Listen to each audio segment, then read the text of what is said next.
Now I have a question. How easy do you think it is for someone to ignore reality? I want to show you the reasons why people actually will go against their morals just to conform to a group. People will ignore reality just to be socially acceptable. This is a psychological study that was conducted by Solomon Asch in the 1960s. A lot of people have seen this, but maybe have never gave thought to how deep it is or how it impacts our lives on a daily basis. This is where you have four studies, 4 people or 5 people in a room. 4 people are the controlled study. 1 person is the variable. They really don't know what's going on, so to speak. And in the group, you have people that are giving the right answers on some questions and giving the wrong answers on the other questions. But the wrong answers are obviously wrong answers. This study shows how deep or how easy it is for someone to ignore what they see, hear, feel, just to be accepted. I'm going to let this video play, and I'm going to come back with more commentary as the video plays. But an experiment is not a public opinion poll. It examines behavior under the pressure of social forces, as the experiment of Solomon Asch reveals. The experiment you'll be taking part in today involves the perception of lengths of lines. As you can see here, I have a number of cards, and on each card there are several lines. Your task is a very simple one. You're to look at the line on the left and determine which of the 3 lines on the right is equal to it in length. All right, we'll proceed in this order. You'll give your answer. Only one of the people in the group is a real subject, the 5th person with the white t-shirt. The others are confederates of the experimenter and have been told to give wrong answers on some of the trials. The experiment begins uneventfully as subjects give their judgments. 2, 2, 2, 2, 2, 3, 3, 3, 3, 3. But on the 3rd trial, something happens. 2, 2, 2, 2, 2. The subject denies the evidence of his own eyes and yields to group influence.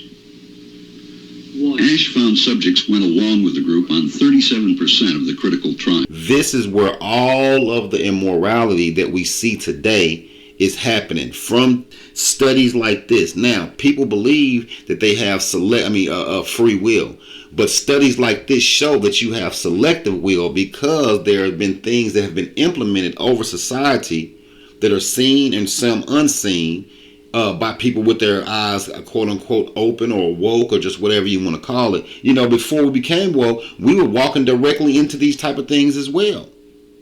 You know, but then as you learn and as you know better, you do better. But then as you speak to people about it, due to the conformity, you're deemed as crazy because you're not going with the group, if that makes sense. But let's get back into it. But he found through interviews that they went along with the group for different reasons. 1. They must be right. There are 4 of them and 1 of me. 1.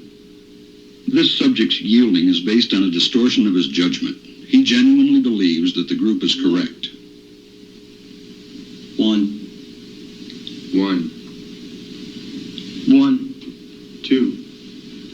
You see how he looked, how everybody looked at him? That's that, what?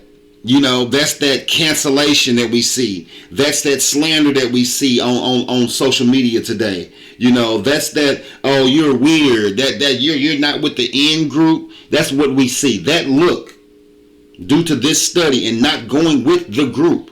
You know, and now I'm going to show you another faction of this study as the video plays, but I'm just breaking down to you that things are not happening for no reason.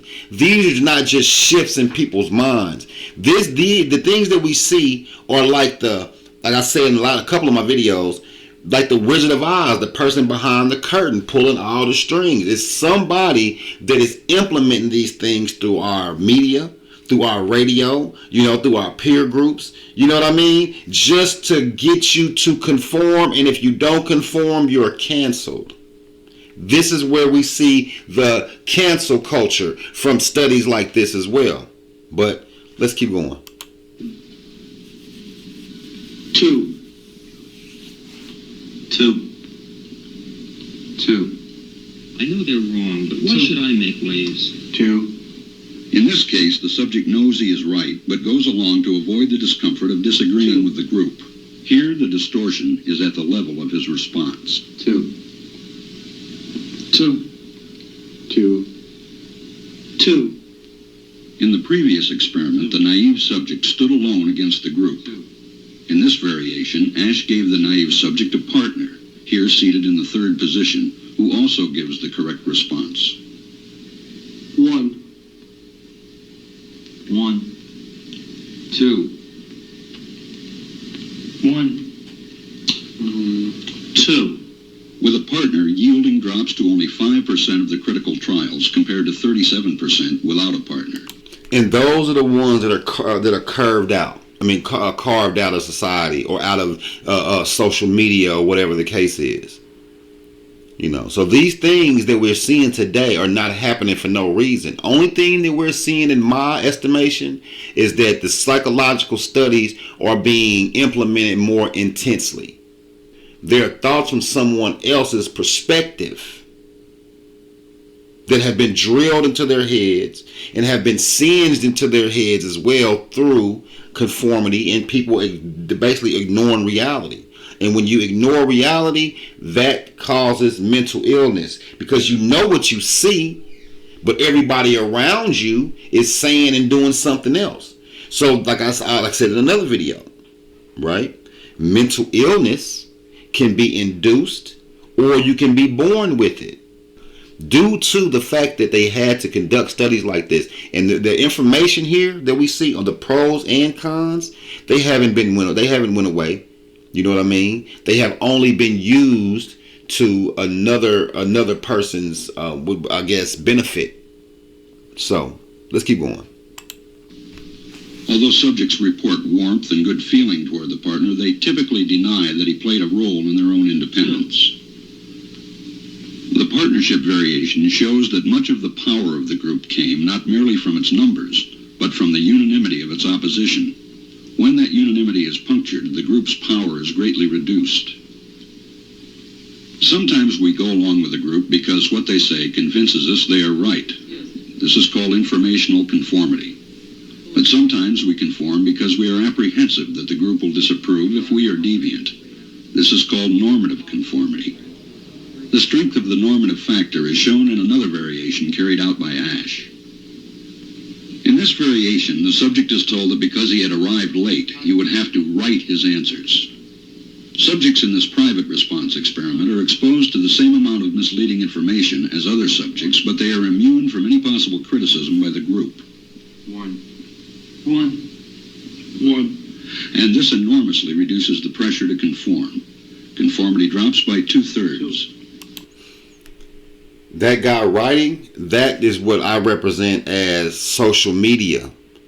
You know, this is the reason why they are heavy on community guidelines, because the conformity drops when you're not in the group.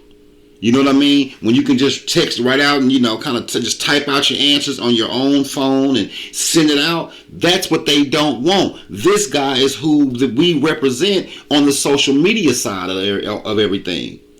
You know what I mean? Like I said earlier, psychology is 99% of our lives. There's 3 sciences that run our lives: psychology, the study of the mind; psychiatry, the study of mental illness; and sociology, the study of the group, of how we deal with each other on a day-to-day basis.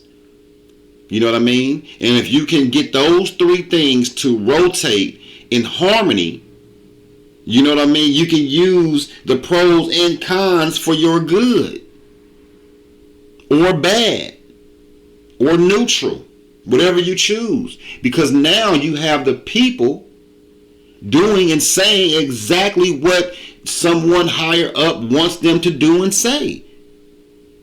Even to the point where we all know that you can even lose your life by not conforming to the group. You know, you do not have free will as much as you believe, because if you do have free will, You can do and say what you want.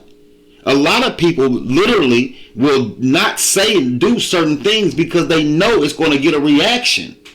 There you go, conforming to that line that you see on TV, to that line you hear on the radio, to that line your friend is talking about.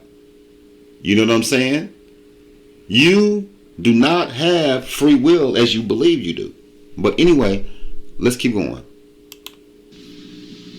Ash's experiment is a classic.